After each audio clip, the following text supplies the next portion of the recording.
Yo, what's up guys, it's King Sean here, back with another video, and in today's video I'll be bringing you guys my Week 7 Commanders preview video as they will be facing the Green Bay Packers on Sunday. I'll give you guys my 3 keys to victory, as well as a score prediction at the end. So if you guys are new to my channel, leave a like down below, subscribe and turn on notifications.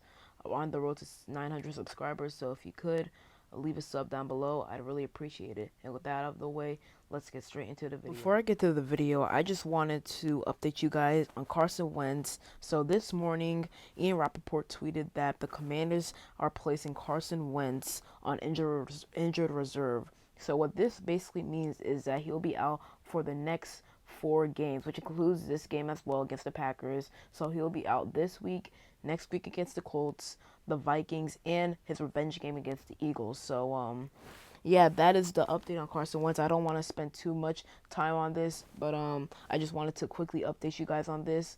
So yeah, and with that out of the way, let's get to the video. Okay, so for my first key to victory for this game is to establish a run game. I think I said this last week too, and actually last week we did a pretty decent job of doing that. We had a total of 28 carries, 128 yards, 4.6 average, and 1 touchdown. The longest carry was from Antonio Gibson of 18 yards. I feel like Antonio Gibson should have been used way more last game. When he was actually out there, he was making some really good plays for us, and I really like Brian Robinson. I really do. He had an alright game last week too. 17 carries, 60 yards, 3.5 yards average, 1 touchdown, 16 was his longest rush. But I feel like Antonio Gibson should also get some carries in the mix as well. Now, J.D. McKissick, he didn't do much last week. 2 carries, 20 yards, 10 per average. His longest carry was 60 yards. Terry McLaurin actually got, I think, like an end around once or twice. So I like how Scott Turner used him there. But overall, we actually did a really good job utilizing our running backs in the run game, running the ball last week. So I really liked how we did that, and hopefully we can do the same this week, because I don't think the Packers' run game is great. I know they let Breece Hall run wild last week. I think he ran over like 120 yards, like 1 or 2 touchdowns. So we have to take advantage of that weak Packers run game. And I know they have a good defense in general. Preston Smith, Rashawn Gary, Kenny Clark. I think that defensive tackle out of Georgia, I forgot his name, but they do have a good D line, but they did play kind of, they weren't really good last week against the Jets in stopping specifically Breece Hall. So we have to take advantage of that. Hopefully we can, and hopefully have another good week of running the ball. So that is my first key to victory, and on to the next. Okay, so my second key to victory is for Taylor Heinicke to get his weapons involved. Now, obviously, we know that Carson Wentz, he has, I think, a fractured finger. One of his fingers are fractured. He just got placed on IR this morning, and they already announced he wasn't going to play on Sunday against the Packers, so Taylor Heinicke is going to get the start. And I actually really like Taylor Heinicke. I talked about it in one of my videos earlier this week, but I really like Taylor Heinicke. I like what we saw from him last season. Now, he did have a couple of mistakes, like a lot of mistakes, but he also had a lot of good moments as well. Last year against the Packers, he played pretty well last year against the Packers. Now, I remember he fumbled once no, he didn't fumble once, but there was this play where he went down like an inch or a yard short of the goal line because he slid before crossing into the goal line, which was a terrible mistake by him, and we didn't end up getting the touchdown. But overall, other than that, he played pretty well against the Packers last year, and obviously, like I said, he was decent last season for us. Plus, he knows the guys more than Carson Wentz. He's been here for 2 years now. He came at the end of 2020, entire year of 2021 he was here, the off season as well, 2022 off season. So he's been here way longer than Carson Wentz has been, and he knows the guys more than Carson Wentz, obviously. So for Taylor Heinicke, he should have a good game this Sunday. He really just needs to get his weapons involved. Scott Turner, he did an all right last game against the Bears, although Carson Wentz, he only threw for like 99 yards, no touchdowns. He was 12 for 22. But I did like some plays he called last game against the Bears as well. Terry McLaurin had a few end arounds. He got Terry McLaurin going a bit on some slants. So I really like what I saw from Scott Turner last game. Now it could have been better, it could have been way better, but it was decent for the most part. It was good for the most part. So for Taylor Heineke, he just needs to, in my opinion, just target his weapons, get his guys going. I mean, he targets Terry McLaurin a lot, and you saw it last year. I think in one game he targeted Terry McLaurin like 11, 12 times. I think that was against the Giants last year, and even last year against the Packers, I think Terry got targeted like 10, 12 times. I think he had like 7, 6 catches.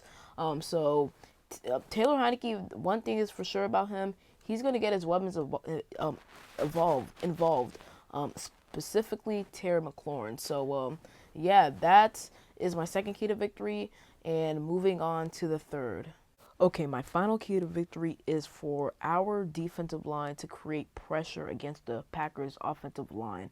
Now, the Packers' offensive line is pretty good. Don't get me wrong. They have Elton Jenkins, Josh Myers, David Bakhtiari. Although David Bakhtiari is questionable, he was limited all week, but it is questionable. But it is looking like he's probably gonna play. So let's hope we're prepared for that.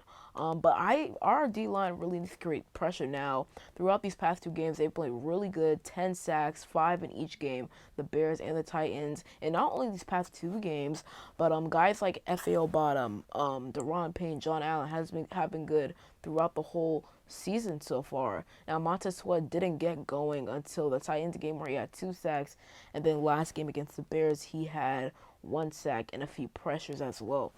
But I love what I've seen from Montez Sweat so far. Let's hope he keeps it up for the rest of the season to go. But other guys like I mentioned, F.A.O. Bada, he has like 3 or 4 sacks on the season now.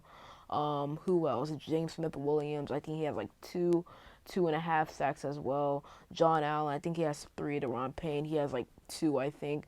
But our defensive line has been playing really, really well, like really well. And our defense overall has been playing better these past few games. Now our secondary, I know, wasn't great in the beginning, but they've been playing better. But our D line has been amazing throughout the season so far, really, in my opinion.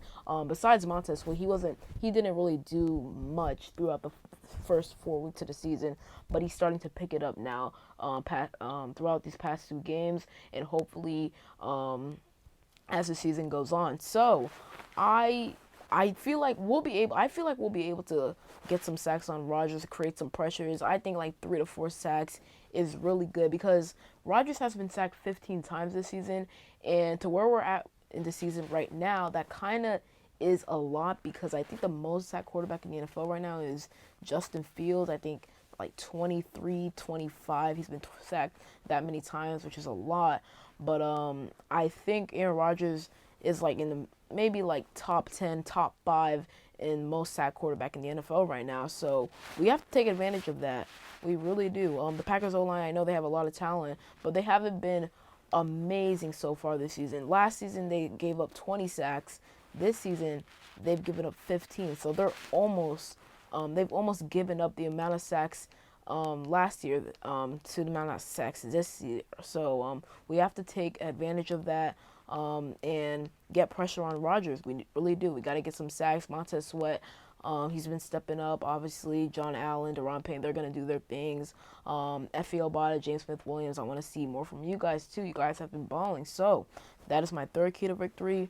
And now on to the score prediction.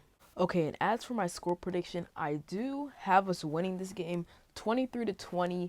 Yes, I had us winning the Bears game, but other than that, I really haven't had us winning a game since the Lions game week 2.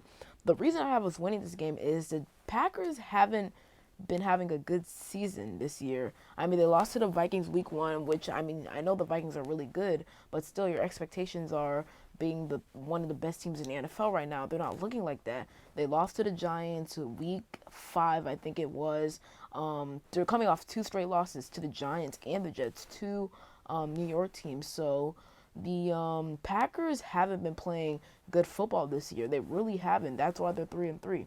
That's exactly why they're 3-3. Last week against the Jets, they let Sauce Gardner, dominate their wide receivers. Their wide receivers aren't really great. Alan Lazard is their wide receiver one now.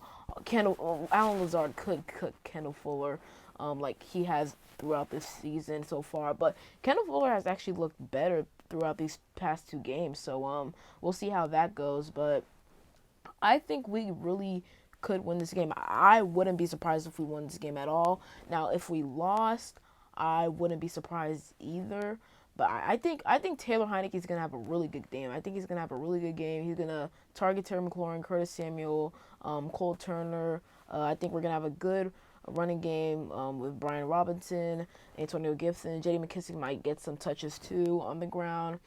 Defense is going to hold their own. They might have some bad moments where they let up a few big plays or so, but overall they're going to be good. They're going to get some pressure on Rodgers. I predict like three, 4 sacks on Rodgers. John Allen might have one, Sweat one, Payne one, and then Obata might have one as well.